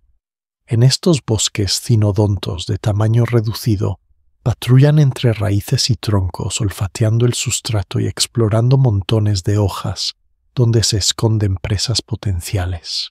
Sus denticiones diferenciadas permiten procesar insectos pequeños vertebrados o material vegetal duro según la especie, por lo que ocupan varios niveles de la red alimentaria, desde consumidores secundarios hasta omnívoros flexibles. En los estratos que registran estos ambientes, la presencia de cinodontos se reconoce por cráneos y mandíbulas resistentes que sobreviven al transporte limitado que sigue a la muerte, así como por posibles madrigueras fósiles asociadas a paleosuelos.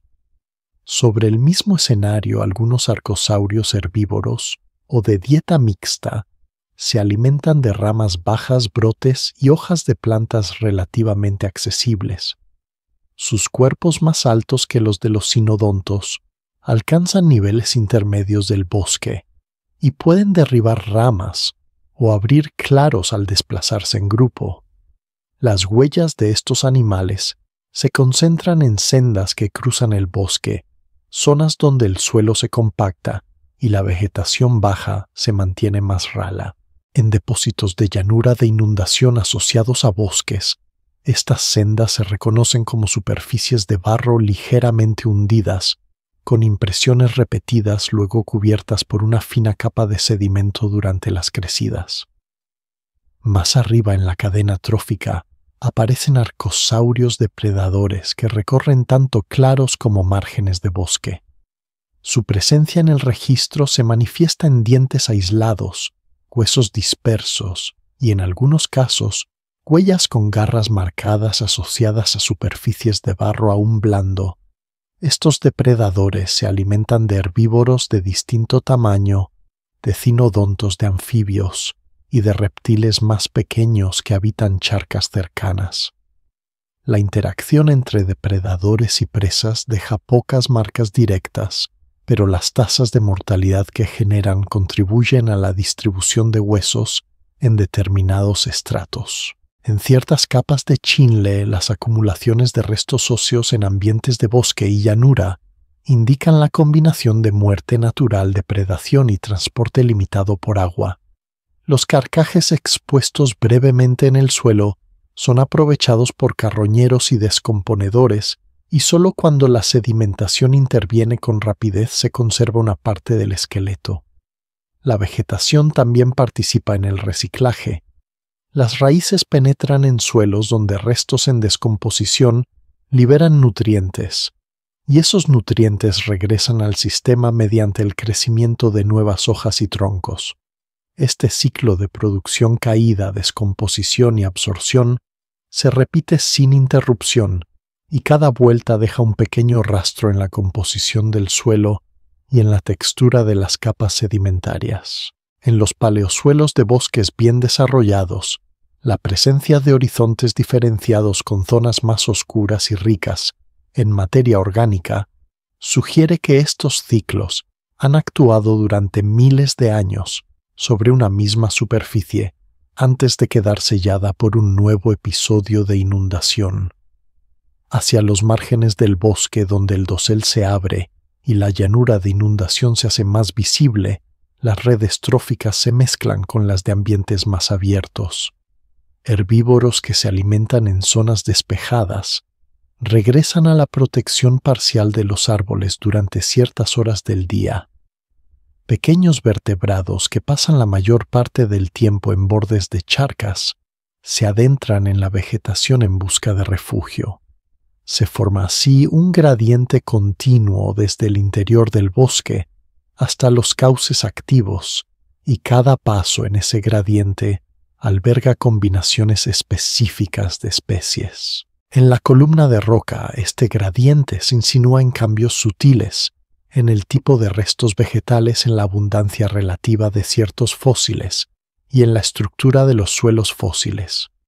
Los bosques triásicos no son masas uniformes, sino mosaicos cambiantes, que responden a los mismos ritmos monzónicos que gobiernan ríos y lagos. En años más húmedos se expanden hacia zonas antes más abiertas. En intervalos relativamente secos, retroceden dejando al descubierto suelos más duros y facilitando la expansión de matorrales y vegetación de bajo porte. Esta respiración lenta de los bosques influye en toda la red trófica, modifica la disponibilidad de sombra de refugios de alimento y de rutas de movimiento.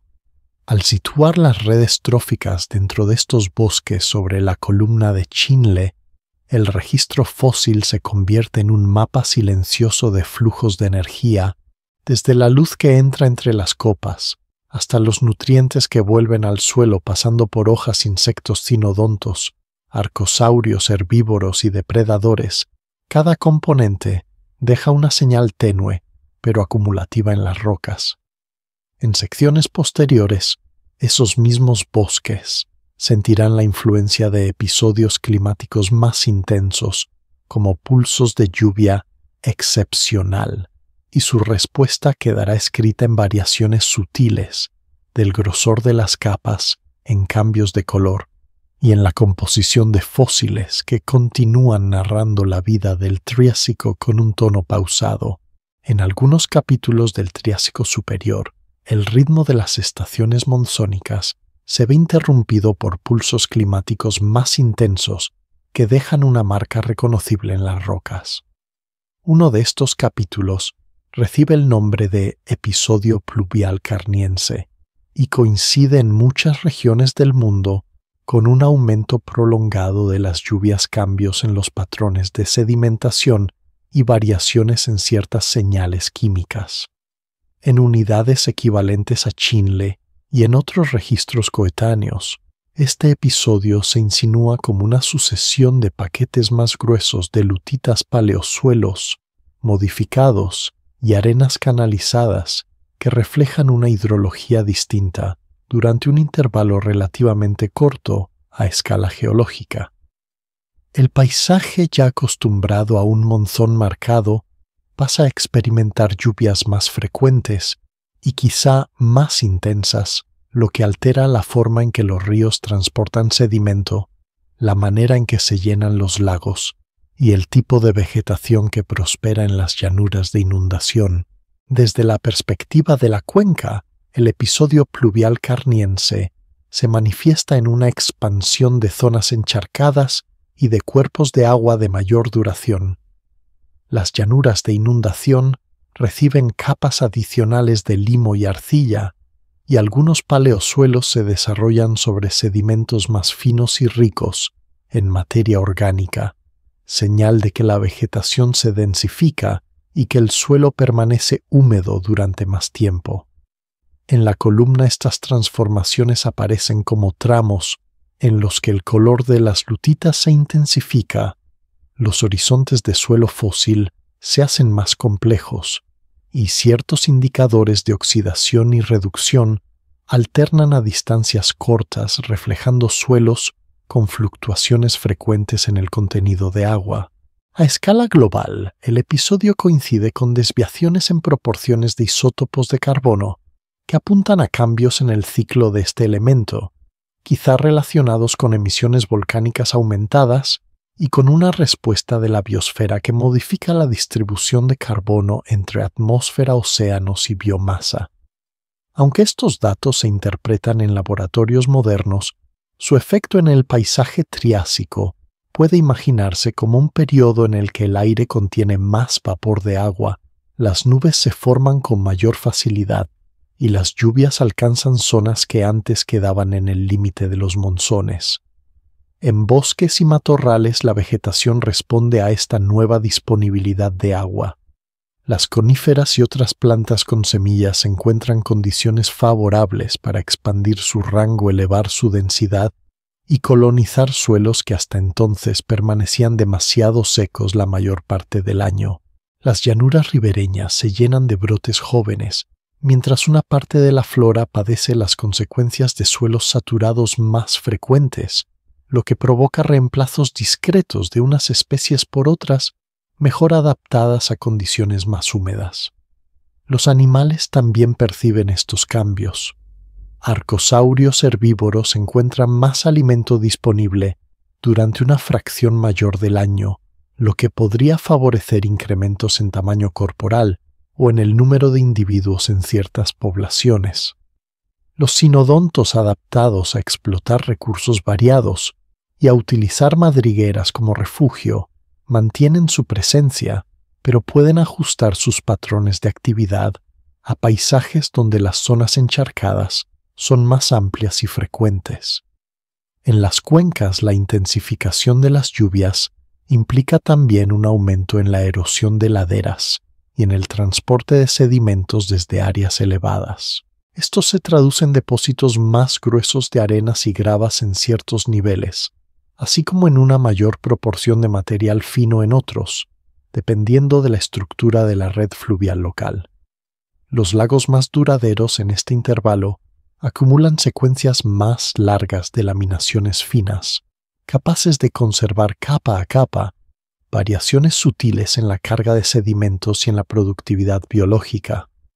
En algunos lugares, las condiciones de fondo anóxicas se consolidan por más tiempo, incrementando la probabilidad de preservar fósiles completos de peces invertebrados y pequeños vertebrados que caen al fondo. Cuando el episodio pluvial carniense llega a su fin, el clima no vuelve exactamente al estado anterior, pero los patrones se reorganizan. Algunas regiones regresan a regímenes más secos, otras mantienen parte de la humedad adicional, y la biosfera conserva la huella del episodio en la composición de sus comunidades. Linajes que han aprovechado el periodo húmedo para expandirse quedan establecidos en nuevos territorios y continúan su historia evolutiva bajo condiciones algo distintas. En la roca el episodio queda archivado como un segmento reconocible dentro de la sucesión con espesor variable según la región, pero siempre asociado a cambios en litologías paleosuelos y en ocasiones en contenidos fósiles. Dentro del marco general del Triásico, este pulso pluvial representa una variación importante sobre el tema de los monzones dominantes. Mientras la cuenca de Chinle y otras formaciones contemporáneas registran este capítulo en sus capas, arcosaurios sinodontos y bosques triásicos atraviesan el episodio ajustando de forma silenciosa su distribución y su combinación de especies, de modo que el paisaje que emerge tras el pulso de lluvias no es idéntico al que lo precedía, aunque conserve un aire reconocible. En el paisaje ya poblado por arcosaurios de varios tipos, por cinodontos discretos y por bosques que respiran al ritmo de los monzones, los primeros dinosaurios aparecen como figuras más entre muchas. No irrumpen como dominadores inmediatos, sino como componentes adicionales de una fauna diversa que ocupa ríos, llanuras de inundación y márgenes de bosque. Sus restos dispersos en las capas del Triásico superior se encuentran junto a huesos de otros arcosaurios, de grandes anfibios y de sinápsidos, lo que indica convivencia estrecha en los mismos ambientes. En las cuencas equivalentes a Chinle e Ischigualasto, la roca conserva esta coexistencia en forma de esqueletos parciales, dientes aislados y huellas tridáctilas, que se alternan con las de otros reptiles. Los dinosaurios primitivos suelen mostrar cuerpos relativamente esbeltos, extremidades posteriores alargadas y cinturas adaptadas a una marcha más ágil. Muchos de estos animales son de tamaño pequeño o mediano, con masas corporales que permiten moverse con rapidez por terrenos irregulares y aprovechar ventanas cortas de oportunidad para alimentarse y evitar depredadores mayores. En la anatomía de sus extremidades se reconoce una postura aún más erguida que la de otros arcosaurios, con fémures que apuntan hacia abajo y articulaciones bien alineadas bajo el cuerpo. Este arreglo favorece el desplazamiento eficiente reduce la energía necesaria para sostener el peso y facilita recorridos prolongados a lo largo de riberas y laderas. En la superficie de antiguos barros de planicie, cuando la atmósfera del Triásico superior está cargada de humedad tras las lluvias, estos animales dejan huellas de 3 dedos bien marcadas con dedos que se orientan hacia adelante y un talón menos profundo. Esas huellas se suman a las de otros arcosaurios y en algunos casos forman rastros que delatan pasos más largos y una zancada algo más estrecha. En la roca, diferencias sutiles en la forma y proporción de los dedos permiten distinguir ciertos rastros de dinosaurios tempranos frente a los de otros parientes cercanos, aunque todos comparten el mismo espacio físico. Los estudios de estas huellas muestran que los dinosaurios tempranos pueden desplazarse tanto de forma bípeda como en algunos linajes con el apoyo ocasional de las extremidades anteriores, dependiendo de la velocidad y la actividad. En la cuenca de Ischigualasto, los huesos articulados de dinosaurios primitivos revelan cráneos relativamente ligeros, con dientes afilados en formas carnívoras y denticiones más complejas en linajes herbívoros, señalando una temprana diversificación de dietas. En Chile, los restos de dinosaurios se mezclan con los de otros arcosaurios como fitosaurios y rauisuquios, que ocupan posiciones de depredadores importantes en ríos y llanuras. Esta mezcla indica que durante el Triásico superior, los dinosaurios aún comparten el protagonismo ecológico con otros grupos. No se aprecia una sustitución inmediata, sino un equilibrio móvil en el que cada linaje ocupa un conjunto de nichos. Algunos dinosaurios pequeños exploran bosques abiertos y claros, buscando presas pequeñas o vegetación baja. Otros se desplazan por llanuras algo más despejadas, donde su velocidad resulta una ventaja frente a depredadores pesados. La clave de su éxito discreto parece residir en la combinación de agilidad de esqueleto ligero y una estructura corporal que tolera bien la actividad sostenida en un clima variable. Mientras tanto, otros arcosaurios especializados en la vida semiacuática o en la depredación pesada mantienen su papel en ríos y márgenes de lagos.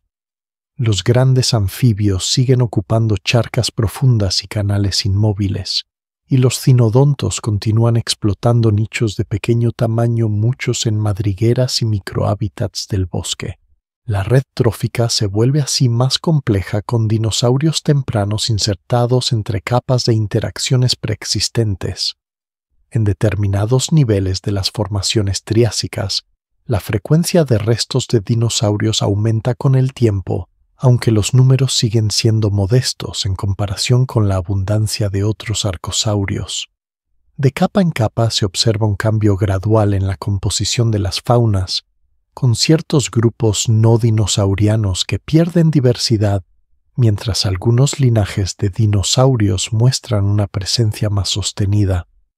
Esta transición no se percibe como un límite brusco, sino como una inclinación lenta de la balanza.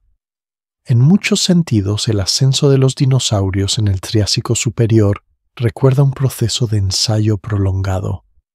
Las condiciones ambientales, con monzones activos, pulsos pluviales y variaciones en los tipos de hábitat disponibles, ponen a prueba distintos diseños corporales.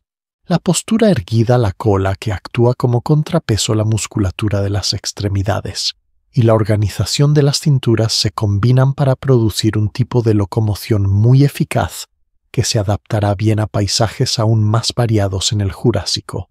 En las noches templadas de la llanura, cuando el calor del día se disipa y las estrellas se reflejan en charcas dispersas, es posible imaginar a pequeños dinosaurios avanzando con paso regular entre sombras de coníferas y contornos de troncos caídos. Sus movimientos permanecen invisibles en la mayoría de los casos, pero de vez en cuando una charca en retirada, un barro recién depositado o un derrumbe oportuno cubren restos y los preservan para el futuro registro fósil. Al leer la columna de Chinle y otras sucesiones triásicas con esta idea en mente, el observador entiende que la historia de los dinosaurios no comienza en un estallido repentino de dominio, sino en un periodo prolongado de coexistencia. El ascenso es discreto, casi silencioso, y se apoya en la consolidación de características anatómicas y ecológicas que solo muestran su pleno potencial cuando otros grupos declinan o desaparecen. Durante el intervalo que narra esta sección, el planeta sigue siendo un mundo compartido, donde arcosaurios no dinosaurianos, cinodontos, bosques y ríos monzónicos mantienen un equilibrio dinámico, mientras los dinosaurios tempranos ensayan paso a paso el papel que desempeñarán con mayor protagonismo en los capítulos siguientes de la historia de la vida. A lo largo del Triásico Superior, mientras algunos grupos florecen y desaparecen sin dejar herederos, otros linajes atraviesan el tiempo como hilos persistentes que conectan este periodo con el Jurásico. En la vegetación entre las copas de las coníferas y los claros donde crecen cicadófitas y gingos tempranos, se reconocen formas que se mantendrán vigentes mucho después de que los paisajes de Chinle hayan quedado enterrados bajo nuevas capas. Las coníferas desarrollan troncos gruesos, sistemas de raíces profundos y hojas aguja que toleran bien la sequedad relativa, lo que les permite poblar tanto laderas expuestas como márgenes más húmedos de los ríos. Algunas de estas familias se adaptan con éxito a diversos tipos de suelo y clima, lo que aumenta su probabilidad de superar episodios de cambio ambiental. Los gingos tempranos, con hojas en abanico y semillas protegidas por cubiertas carnosas, representan otro ejemplo de persistencia vegetal con morfologías que, aunque experimentan variaciones, conservan un aire familiar en registros posteriores. Entre los vertebrados terrestres, ciertos cinodontos avanzados se convierten en protagonistas silenciosos de esta continuidad. En sus cráneos se observa una articulación mandibular más reducida, dientes poscaninos, complejos con cúspides que encajan entre sí, y paladares bien formados que permiten masticar y respirar de manera eficiente. Estas características apuntan a una fisiología capaz de sostener niveles de actividad elevados y temperaturas corporales relativamente estables, rasgos que ofrecen ventajas en ambientes donde las noches pueden ser frías y los recursos irregulares. Algunos de estos cinodontos muestran también indicios de cuerpos compactos y posiblemente cubiertos por pelajes finos que no se conservan de manera directa, pero se infieren por analogía con linajes posteriores y por rasgos óseos asociados. Estos animales ocupan nichos de pequeño y mediano tamaño, alimentándose de insectos pequeños, vertebrados y material vegetal. Su flexibilidad ecológica y su anatomía avanzada los convierten en candidatos ideales para cruzar el límite entre el Triásico y el Jurásico, manteniendo durante ese tránsito la esencia de su diseño corporal. En la roca, esta continuidad se aprecia en la presencia repetida de cinodontos avanzados en diferentes niveles hacia el final del Triásico y en su reaparición con ligeras modificaciones en estratos posteriores. La transición no ocurre como un salto abrupto, sino como una suavidad en la que ciertas especies desaparecen mientras otras estrechamente emparentadas se adaptan a condiciones renovadas. En el mundo de los arcosaurios, algunos linajes también logran cruzar este umbral. Ciertas líneas de arcosaurios herbívoros desarrollan mandíbulas adecuadas para procesar vegetación resistente, extremidades sólidas, que soportan cuerpos voluminosos y sistemas respiratorios eficientes, que ayudan a manejar ambientes cálidos con altos niveles de actividad.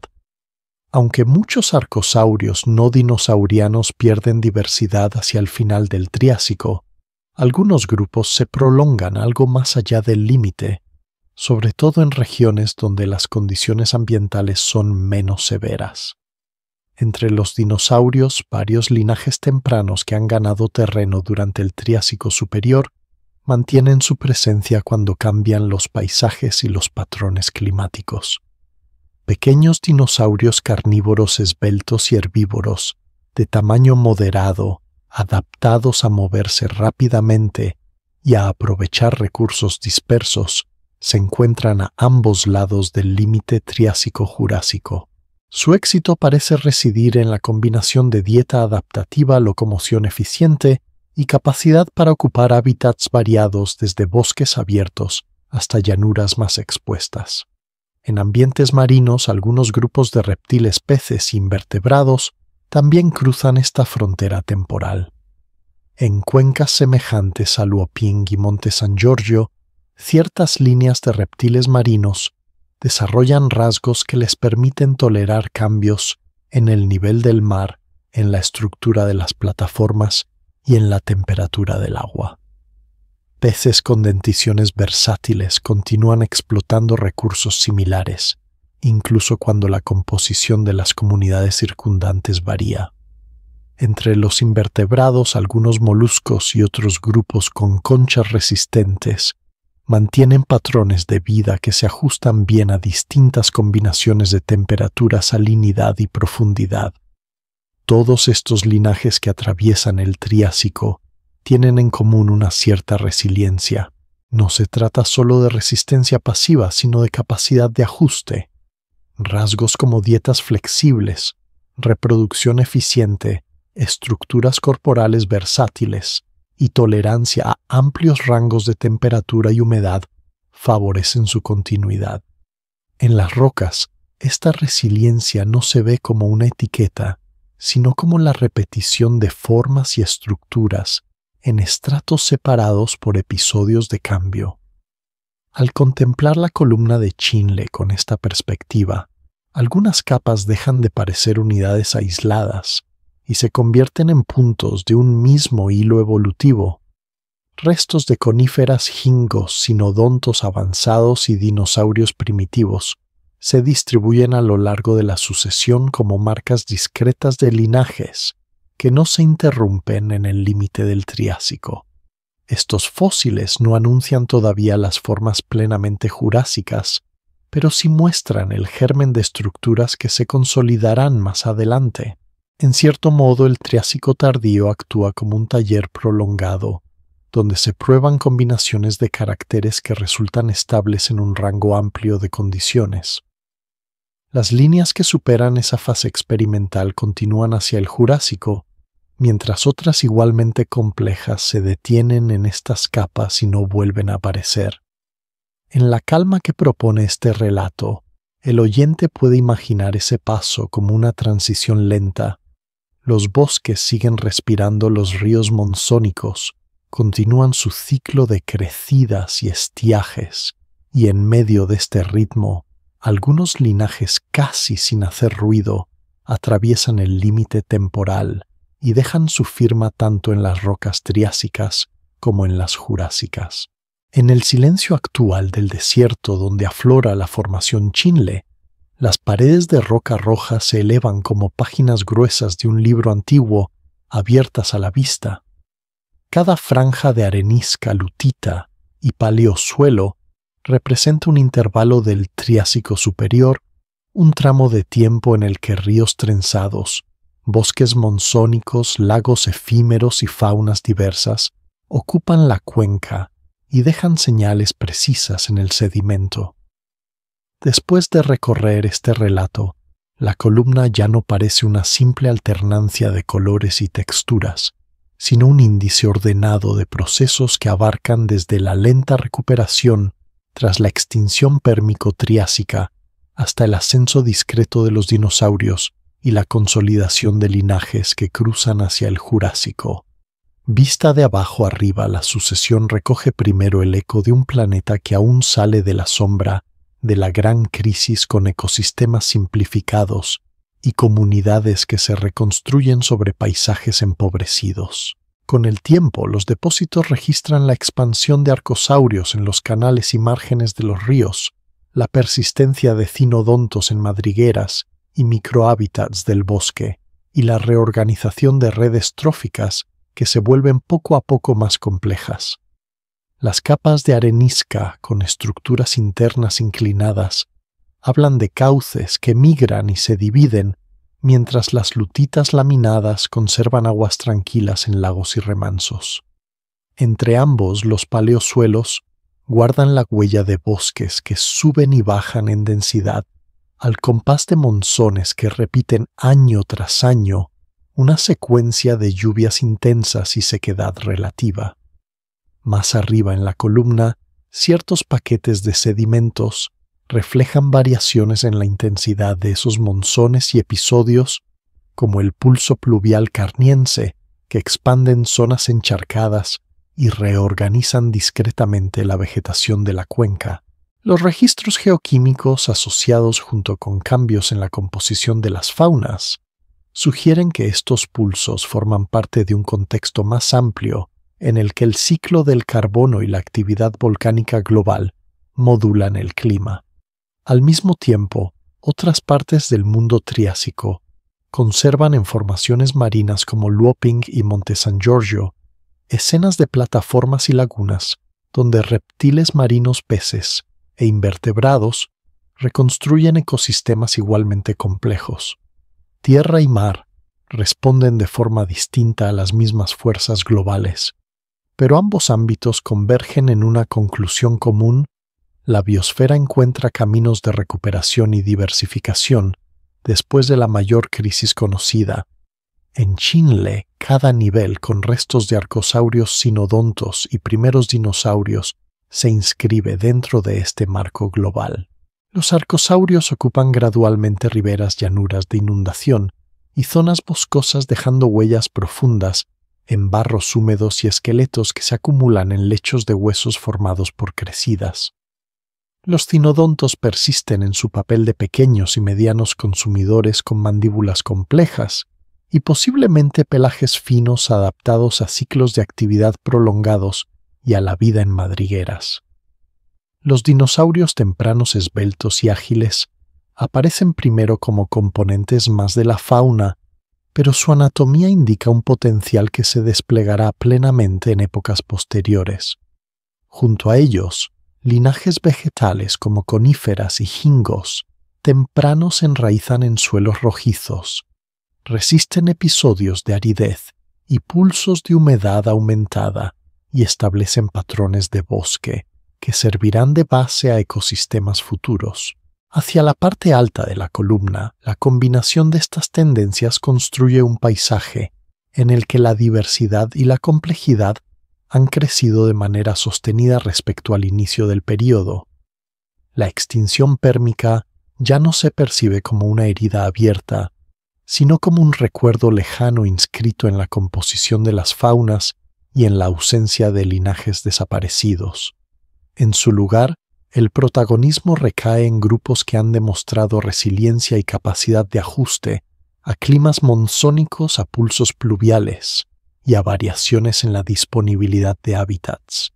Al cerrar la mirada sobre la formación Chinle, la columna se puede imaginar como una secuencia de escenas superpuestas: ríos trenzados que cambian de cauce con suavidad, bosques que se espesan y se adelgazan, lagos que aparecen y se desvanecen, reptiles marinos que se reflejan en aguas lejanas, arcosaurios que recorren llanuras sinodontos, que exploran el suelo del bosque, y dinosaurios tempranos que prueban modos de desplazamiento eficientes. Cada escena se congela en un estrato distinto, de modo que al recorrer la pared de roca se avanza también en el tiempo, desde un mundo que se recompone hasta otro que entrega ya los rasgos distintivos del Mesozoico.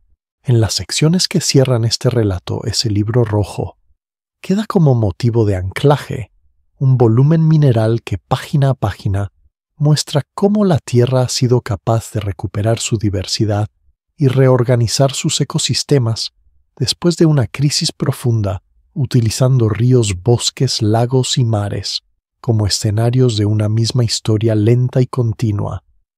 En silencio las capas siguen sosteniendo esa historia, listas para ser leídas una y otra vez como una narración suave tallada en piedra.